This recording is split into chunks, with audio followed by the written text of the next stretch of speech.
driftlessbiker here. It is February 4th? February 5th? 4th. Sunday the 4th. My second ride in February in Iowa, on the Iowa-Minnesota border in 2024. February 2024, unreal. I got out on Thursday for a little bit and I'm out again today. It is gorgeous.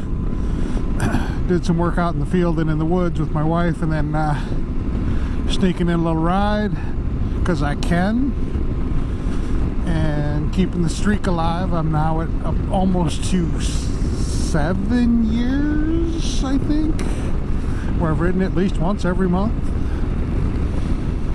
and it's just wonderful. Great for the mental health to get out and get rid of that PMS, that parked motorcycle syndrome, and enjoy it a little bit.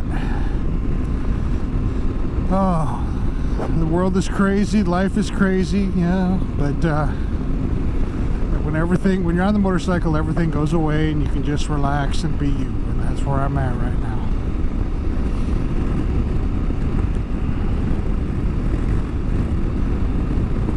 Let's see, what can I talk about here? Well, this is not, I repeat, not a sponsored video, but I'm going to talk about Flying Eyes, because I paid full price out of pocket.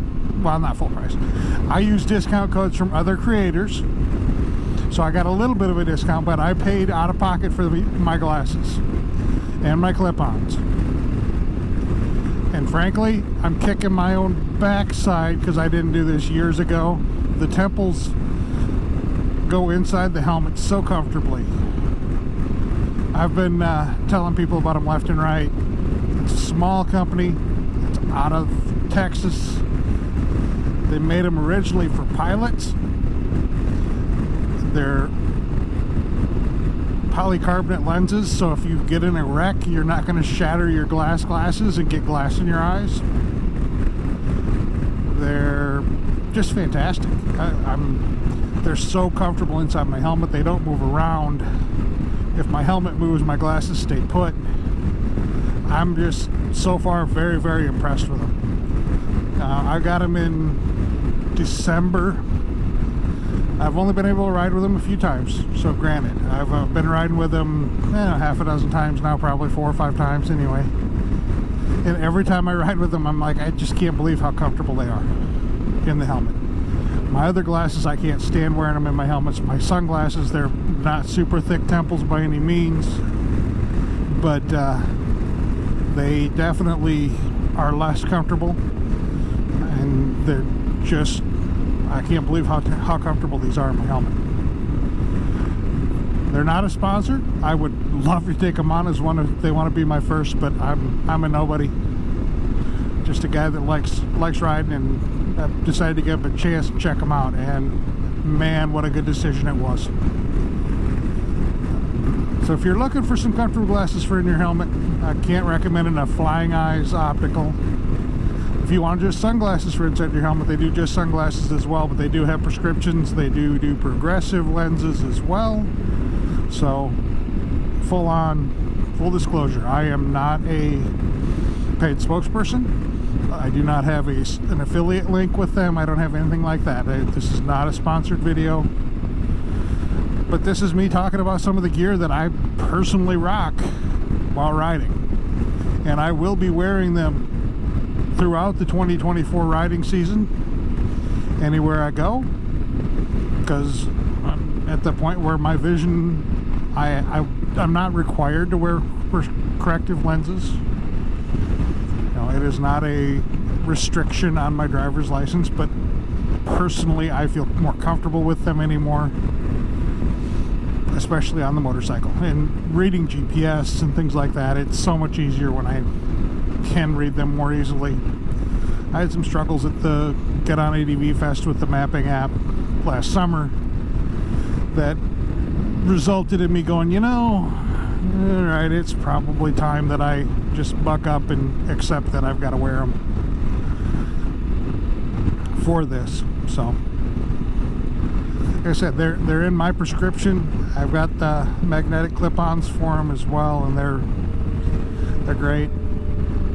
Only thing I would say is if your visor's open with a magnetic clip-on, the magnetic clip-on may end up going bye-bye, because I had one do that the other day. Now, I stopped immediately, turned around, went back, picked it up off the road, and there was no damage to it, no scratches, no scuffs, no nothing. And I was going 50 miles an hour when it pulled off my glasses. So, you know, it held up well.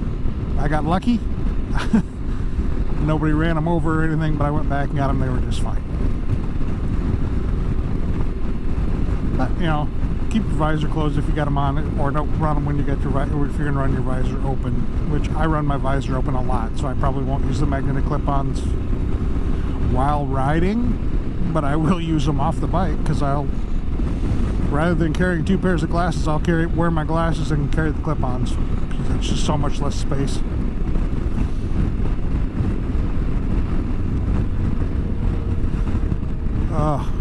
Gorgeous.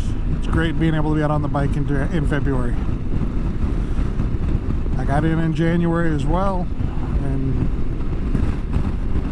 I'm not exactly positive if it was March or April. 7 years ago I think it was 7 years, I had carpal tunnel surgery on both hands over the course of that winter, and I was not able to ride for about 3 months. I think it was April of that year I started riding again, so I'm coming up on, I believe it's 7 years of riding every month, which, considering where I live, that's kind of unusual. You know, I don't live in an area where we have, you know, it is an exception this year that there is no snow, there is no sand, there's sand and salt. There's no sand, there's no ice on the areas I'm riding. I'm being a bit selective still, because there is ice potential on some of the back roads, so I'm staying at pavement for now.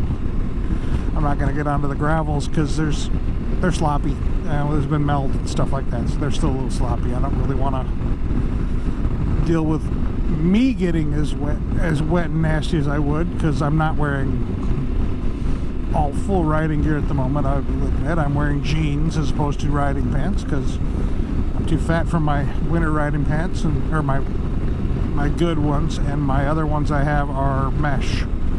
And it's warm, but it's not mesh pants warm.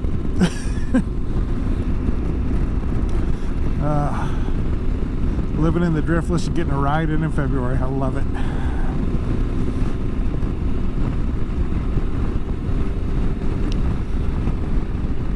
Life is good.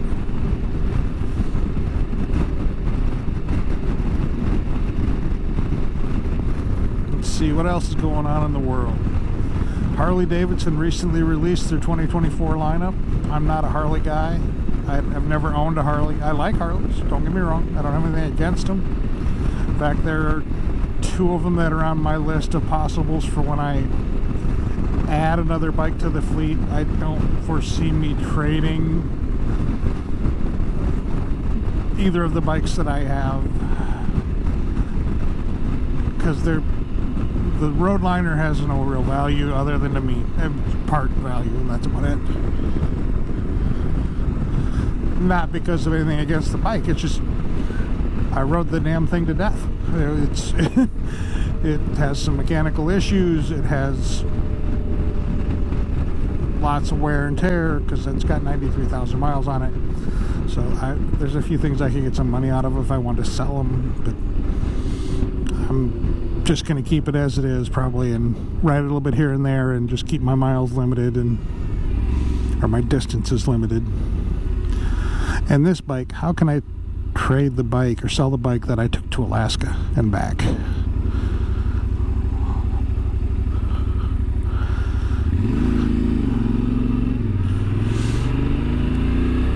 The 2024 Road Glide and Street Glide are both just fantastic upgrades.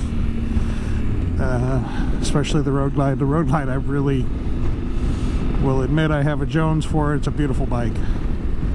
Very much to my taste, but also very much not in my price range at this point in time. So I'm pretty content with what I've got. Other than I would always love to have another bike in the garage, but that's just, you know, being me. All right. Well, I got to stop and do a couple errands, but I will be back later.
Twisty roads. I just have to take them gentle because, well, it's 4:45 and there's still sand and salt, so I've got to behave, but I can at least enjoy some twisty turns, right? I've still got to get the fire up the soul a little bit.